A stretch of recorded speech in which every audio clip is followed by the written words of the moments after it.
I've lived in Armenia for close to 2 years and I got permanent residency. I also got some bank accounts, I got some debit cards, and now I'm all set up on track for my citizenship. I have all the documents, all the legal papers, everything that the constitution asks to get the Armenian passport. Dozens of hours talking to lawyers, guiding multiple clients in this path of permanent residency to citizenship. You can learn all of this in just one video. Let's start with how you can get temporary residency. All you need to do is to prove a local address, have a passport copy, translation, and one of the reasons you give to the government for them to issue you temporary residency. Could be enrollment letter, work contract, property deed, or a bank deposit. And all of this, you can do it with our team in under 30 days. We're also able to process permanent residency for clients that never stepped foot in Armenia. If you have Armenian permanent residency like this one, this is how you can turn it into citizenship. You need time in the country. You cannot just get the permanent residency and wait, voila. You actually need to spend time in Armenia. You need multiple visits. You need to not skip more than 90 days out of Armenia. Ideally, not more than 180. That's much more of a hard line. 90, you can still prove with other things in your case, in your profile, why you were out of Armenia for 90 days, business, so on and so forth. Our lawyers have fought that in court when it's required to give an explanation, but 180, try to not avoid it. Do that for 3 years, plus having a social security number, it's like a tax ID, having a registered address, having the bank accounts, having domiciled utility bills, even if you can rent or own an apartment or property in Armenia, that helps, plus having memberships to gyms or co-working spaces. All of this makes your case really strong. With our team, we go the extra mile for our clients, put extra proof in their case, in their folder when we present it, to make it really bulletproof, to make it really easy for the Armenian government to say, wow, this person has so many ties to the country, check, check, check, let's grant him or her citizenship. Now, you must learn some Armenian. Before you get discouraged and be like, impossible, because this is how the Armenian alphabet looks like. Before you get discouraged, it's very simple what you have to do. It's not like proficiency. You don't need to be a poet in Armenian and speak it fluently and write like Shakespeare.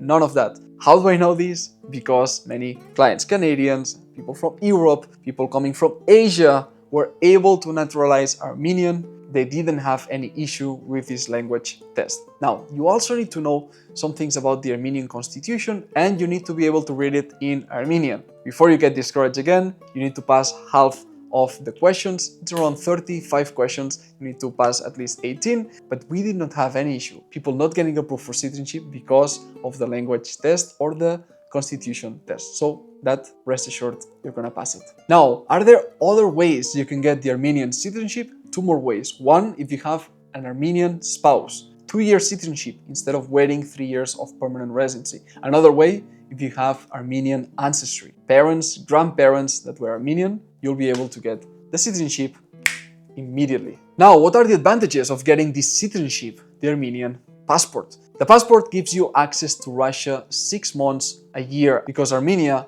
was part of the old Soviet Union. They have really good relationship with Russia. Also, Latin America, like for example, Brazil. And then if you want to go to the EU, it would not be the best passport because you need to request visa, but who knows how the relationships between the EU and Armenia are going to change in the coming years. If this passport in the future became part of the EU, imagine the doors that it would unlock. Now, if you think that it's difficult to spend time in Armenia, how I'm not gonna get bored in Armenia because Yerevan, I've seen pictures. Okay, wait. And to make your life easier while you are in Armenia, I would recommend opening an Armenian bank. You can open at ID Bank, Ameria Bank, you can open at Evoca Bank. There are multiple banks that once you're a resident, it's going to be much easier. We've been able to open with our team account for non-residents, people before getting their residency, because they liked the benefits it gave. For example, the multi-currency account, you can send rubles to Russia without being an Armenian citizen or resident. But if you are a resident, it's much easier. Then banks open the doors, offer more products, often cards, much more easily, and whatever you need, because they see that you have ties to the country and desire to create a life in Armenia. It's much easier for them to say yes. Now, to open banks in Armenia, you need proof of salary, you need the reason why, you need a stronger profile, As well, you need to speak Armenian or Russian, helps a lot. We always bring our team, one person that joins in the bank in the moment of opening, because we know that this way the client is just like that, 20-30 minutes and done. They leave even with the bank cards in their hand and active. And one more thing that you need is an Armenian phone number. So that's going to be a requisite for all the banks, but it's very cheap and it gives you really good coverage, really fast internet. And actually, it's the number that I used to open my Russian cards. So in case you're wondering, oh, what's the use case of this? Well, get a residency, get a phone number, and then with countries that are friendly to Armenia, you have better chances to open banks as well. How do you get the Armenian driving license? The fastest way is to swap it. Let's say that you have a Spanish driving license, an international driving permit, you go to Armenia, and in one day, they're going to swap it, and voila, you have Armenian driving license. However, if you want to do it from scratch because you don't want to lose the other one that you already have, the best you can do is just go through the normal test. However, the biggest issue here is that right now, at the time of shooting, they have a backlog of 3 months. So if you look for an appointment today, the sooner they're going to give you is in 3 months from now. Now let's talk about safety in Armenia. How safe is the country? Some people are worried about the wars, the tensions, the conflicts. For example, Armenia and Turkey. There's tensions between these two countries. It's a bit tricky to get, Armenian citizens to Turkey and vice versa. However, I have real life experience of a Turkish citizen that wanted to visit Armenia for tourism, and I guided the person through the application, getting the visa approved, and then receiving that person in the airport. So it's possible for Turkish citizens to visit Armenia for some days. However, where it's completely blocked is Armenians going to Azerbaijan and Azerbaijanis going to Armenia. Why? Because there's an ongoing war in the border. That's the Call of Duty area. It's war zone, you don't go there. But besides that, Armenia in general, Yerevan, the capital, is completely safe. Now, if you become a citizen, do you have to go to war in case they draft you? Well, there's a way. If you're above 37 years old, you don't have to. If you are under 37 years old, you can waive it. There's a payment that you can make, a donation to not go to the military. So getting citizenship granted does not automatically you being listed to go to war.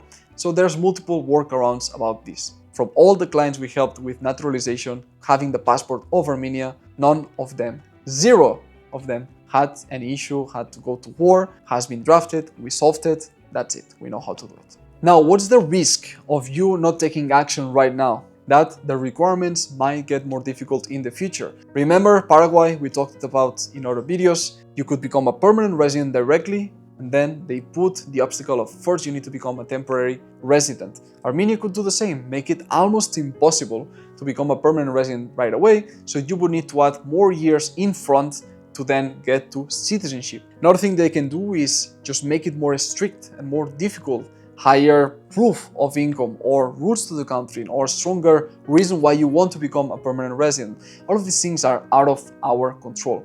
What we know is that now it's still possible. In the future, we don't know. If you already have residency, it's much more likely that you're going to get grandfathered with all the benefits that you had in the time of application. What are the common mistakes that people make when they're trying to get these documents? Residency, bank accounts, cards. Here are the top 3. Number 1, when they want to get citizenship, is not creating enough ties to the country. It's about how many ties they created, how much time they spend in the country, for how long they've been out of the country without returning to Armenia. That's the biggest problem when then trying to get citizenship, they get denied, they need to reapply the following years.